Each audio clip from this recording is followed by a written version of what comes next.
Kjo është përballja e produksioneve të tyre kinematografike me publikun, moment që shënon edhe diplomimin e 10 studentëve të parë të Universitetit të Arteve, që përfundojnë ciklin 5 vjeçar të studimeve për regji filmi dhe televizioni. Filmat e tyre me metrazh të shkurtër të shfaqur në këtë sallë janë fundi i rrugëtimit në shkollë, por vijimi një ëndre, e cila u bë e prekshme 5 vite shkuar. Me vështirësi, por me pasion ata arrijnë që jo vetëm të shfaqen, por të tregojnë se kanë mundësi që ekranin ta freskojnë.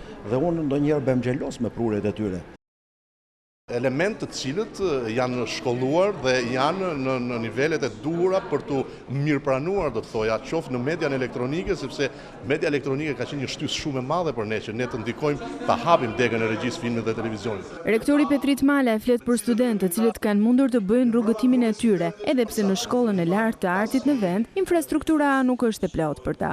Një nga programet e studimit më të vështirë për ne si administrues të Universitetit të Arteve, pasi kërkesat e regjisë filmit janë gjithmonë në rritje. E këta student nuk i kanë pasur të gjithë të mirat, bile zgjej rast t'ju kërkojmë ndjes për mos realizimin ndoshta të gjithë shkaje në masën e duhur. Dëshira e pedagogut të tyre udhëheqës, kineastit Mevlan Shanaj, është kjo. Shpresoj që kush nga këta student ëndrrën e nisur këtu në shkollë ta vazhdojnë gjatë. Janë këta 10 studentët e parë që Shqipëria diplomon në drejtimin regji filmi dhe televizioni, të cilët ndërkaq kanë mundur të përballen edhe me festivale ndërkombëtare me filmat e tyre me metrazh të shkurtër.